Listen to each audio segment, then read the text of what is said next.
Greetings అనే Jesus lord our saviour క్రీస్తు నామమున శుభవందనములు.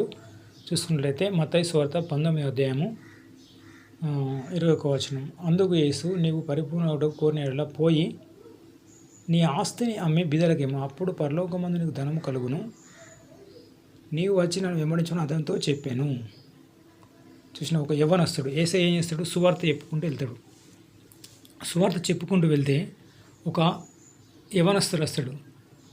వచ్చి నన్ను ఏం చేయమంటావు అంటే, అప్పుడు యేసుప్రభు అంటాడు, నీకున్న ఆస్తి అంతా అమ్ము, నీకున్న ఇల్లు, భూములు ఉంటే భూములు, బ్యాంక్ బ్యాలెన్స్ ఉంటే బ్యాంక్ బ్యాలెన్స్, ఏదన్నా కానీ అవన్నీ అమ్మి బీదలకు ఇచ్చి నన్ను వెంబడించమంటాడు. యేసుప్రభు 12 శిష్యులు అంతే. మరి మత్తయి, మార్కు, లూకా, యోహాను 12 శిష్యులు ఉన్నారు కదా. ఆ శిష్యులంతా నన్ను వెంబడించమని ఒక్క మాట చెప్తేనే మత్తయి సుంకరి ఏం చేసిండు? క్రీస్తుని వెంబడించాడు. భార్య, పిల్లలు, ఆస్తి సమస్తం వదిలిపెట్టి కట్టుబట్టలతో లోబడ్డాడు. 12 శిష్యులు అంతే. మరి ధర్మశాస్త్రం రాసిన మోషే కూడా హెబ్రీ 11:24 ఆస్తులంతా ఎవరికి ఇచ్చారు? బీదలకు ఇచ్చి దేవుని స్వార్థకు వచ్చారు. అబ్రహాం అంతే. అబ్రహాం జీవితంలో అబ్రహాం ఏం చేసిండు? అబ్రహమా, నువ్వు ఉన్న ప్రాంతం వదిలి కానానుకు వెళ్ళిపో అన్నప్పుడు ఏం చేసిండు? ఏంటంటే ఒక్కటే మాటకు లోబడి కానానుకు వెళ్ళిపోయాడు. కాలి నడకతో. ఆస్తి ఎవరికి ఇచ్చిండు? బీదలు తీసుకున్నారు. కానీ కానాను ఎలాంటిది? శ్రేష్టమైన ఆహారం. అక్కడ కానాను, అబ్రహాం ఉన్న ప్రాంతం వదిలిపెట్టిన తూరు అనే పట్టణం కంటే కానాను వెళ్ళిండు. అక్కడ కానాను పంటలు పాలు తేనెలు ప్రవహించు ప్రదేశంలో. కాబట్టి ఉన్న ఆస్తులన్నీ బీదలకే. అబ్రహాం కానీ, మోషే కానీ, పౌలు తార్సు పట్టణంలో ఓడరేవులో కోట్ల ఆస్తిపరుడు, అతడు కూడా బీదలకే ఇచ్చాడు. కాబట్టి ఈ క్రైస్తవ ఆత్మ జీవితం మనం ఫలించాలంటే పైన ఉన్న నాయకులను గురిపెట్టి నడవాలి.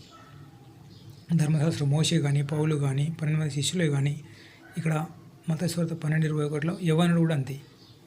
అంత ఆస్తిని బీదలకు ఇచ్చి దాన ధర్మాలు చేసి క్రీస్తు సేవకు రావాలి, అంటే క్రీస్తు పరిచర్యకు రావాలి. మరి యేసు, మీరు చేస్తున్నది మందిరంలో కార్పెట్లు వేయడం, అదొక పరిచర్య. పాత్రలు శుభ్రం చేయడం, అదొక పరిచర్య. ఊడవడం, అదొక పరిచర్య. కరపత్రలు వంచడం, అదొక పరిచర్య. పరిచర్య అనేది ఎన్నో రకాలుగా ఉంటుంది. కాబట్టి ఏ పరిచర్య చేసినా, బోధ అదొక పరిచర్య. ఏది చేసినా కానీ ఎలా ఉండాలన్నట? మన అమ్మి బీదలకు ఇచ్చి వెంబడించాలి. ఇప్పుడు నేను ఉపవాసం ఉన్నప్పుడు దేవుడు నన్ను టెస్ట్ చేస్తాడు. ఏ విధంగా టెస్ట్ చేస్తాడు? తినడానికి ఆహారంకు బయటికి వెళ్ళినప్పుడు బీదలను చూపిస్తాడు. అప్పుడు వెనుక నుంచి చిన్నని స్వరం వినబడుతుంది, ఇవ్వుడే మీకు ఇవ్వబడును, అణిచి కుదించి దిగజారినట్లు ఇవ్వబడును. ఆ వచనం చూసి ఇక మళ్ళీ పోడు, కొనుక్కోవడం, తినడం, నమలడం, మింగడం ఎందుకు అని వాళ్ళకు దానం చేస్తాం. మనకు తిన్నంత నాకు శక్తిని ఇస్తాడు, బలాన్ని ఇస్తాడు దేవుడు. వాళ్ళ ఆకలి కొననీయడు. సామెతలు చెప్తాడు కదా సొలొమోను, నీతిమంతుని ఆకలి కొననీయడు. 40 సంవత్సరాలు ఏం పూజించారు మన పితరులు? ఐగుప్తు నుంచి కానానుకు పరలోక మన్నాని రాత్రి పగలు నడుచుడే వాళ్ళకు. మరి వాళ్ళకి పేస్టులు లేవు, బ్రష్లు లేవు. అక్కడ అరణ్యములు ఏముంది? ఏం లేదు. శత్రుగపతిని మోసే కూడా అగ్నిగుండంలో ఏముంది? వాళ్ళకు ఏం లేదు. దేవుడి శక్తిని ఇచ్చిండు, బలాన్ని ఇచ్చిండు, అన్నీ ఇచ్చిండు, ఆహారాన్ని ఇచ్చిండు, అన్ని ఇచ్చిండు. దానిలకు సింహం గృహలో ఏం లేదు. ఇర్మియాకు బందీ గృహంలో దేవుడే ఇచ్చిండు. ఏలియా ప్రవక్త యెరూషలేంలో ప్రార్థన చేసి పరలోకం ఎత్తబడ్డాడు. అంటే ఈ లోకరీత్యా మనము ఏమి తిందామో, ఏం తాగుమో, ఏమి ధరించుకుందామో ఆలోచించుకుంటాడు. మత్తయి సువార్త 6:33 దానిపైన ఇవ్వండి. కాబట్టి ఆయన రాజ్యం, నీతి మొదలెత్తు, అదార్థం మీకు అన్నీ అనుగ్రహించబడతాయి. ఈ 33 పైన చూడండి, తినుడు తాగుచు గురించి ఎక్స్ప్లెనేషన్ ఉంటుంది. నోవాహు ఏం చేసాడు? జనులంతా తినుచు తాగుచు పెళ్లికిడ్చుంటుండగా నోవాహు ఓడ నిర్మించుకున్నాడు. ఆ ఓడ దేనికి సాదృశ్యం? కొత్త నిబంధనలో ప్రార్థనకు సాదృశ్యం, ఆత్మ రక్షణకు సాదృశ్యం, ఇంకా ఇతరులకు సువార్త చెప్పడం సాదృశ్యం. కాబట్టి మీరు ముందుకెళ్ళాలంటే ఎక్కువ దానం చేయాలి. మళ్ళీ తగ్గింపు జీవితం, హంబుల్నెస్. క్రీస్తు చూడండి ఏం పని చేసిండు. క్రీస్తు వడ్రంగి కుటుంబంలో జన్మించిండు. వడ్రంగి కుటుంబంలో జన్మించి తండ్రితో పాటు అడవికి వెళ్ళిండు, కట్టెలు మోసిండు, పీటలు, గద్దె పీటలు, మంచపు కోళ్ళు, కుర్చీలు, కర్రతో చేసే పనులన్నీ, దర్వాజలు, కిటికీలు అవన్నీ చేసిండు. చెక్కపొట్టు అవన్నీ ఓడడం చేయడం చేసిండు. తండ్రికి లోబడి ఉన్నాడు 30 సంవత్సరాలు. 30 సంవత్సరాల వయసులో దేవుని సువార్త ప్రారంభించి 12 శిష్యులతోటి పాదాలు కడిగిండు. శిష్యుల పాదాలు తువాలతోటి యేసు 12 శిష్యులు ఎవరు? వాళ్ళంతా గూండ్ల వాళ్ళు, సుంకర్లు, చాలా పేద కుటుంబం నుంచి వచ్చిన వాళ్ళే. పేదరు జాలరి, చేపలటోళ్ళు, కంపు ఉంటుంది. అయినా కానీ అతని పాదాలు కడిగాడు. అంత తగ్గింపు జీవితం. క్రీస్తు మురికినే క్లీన్ చేసాడు. తండ్రికి లోబడి చెక్కపొట్టు క్లీన్ చేయడం, అడవికి వెళ్ళి అట్లా చేసాడు. 12 శిష్యులు వచ్చిన తర్వాత మళ్ళీ మురికిని క్లీన్ చేసాడు. కాబట్టి మనం పైన నాయకులను గురిపెట్టి నడుచుకోవాలి. కాబట్టి మనం క్రీస్తును చూడాలి. Who is Christian? క్రిస్టియన్ ఎవరు? క్రీస్తును ఆరాధించే వాళ్ళే క్రిస్టియన్స్. చాలామంది నేను ఆదివారం బైబిల్ వెళ్తున్న మందిరంకు చర్చికి బైబిల్ పట్టుకొని నేను క్రిస్టియన్, జనాభా లెక్కలు వచ్చినప్పుడు పాపులేషన్ కౌంటింగ్ సెన్సెస్ ఉంటాయి కదా, మేము క్రిస్టియన్ అని చెప్పినంత మాత్రం మీకు క్రైస్తవులు కారు.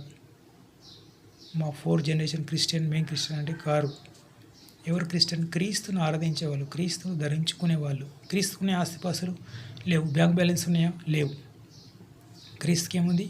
దేవుని సువార్త చెప్పడం, అద్భుతాలు, సూచక్రియలు, మహత్కారాలు చెప్పడం, యెరూషలేము సువార్త ప్రారంభించడు, గలిలయ, కపెర్నహూము అవన్నీ ప్రాంతాలు తిరిగి ఆస్తిపాస్తులు లేవు.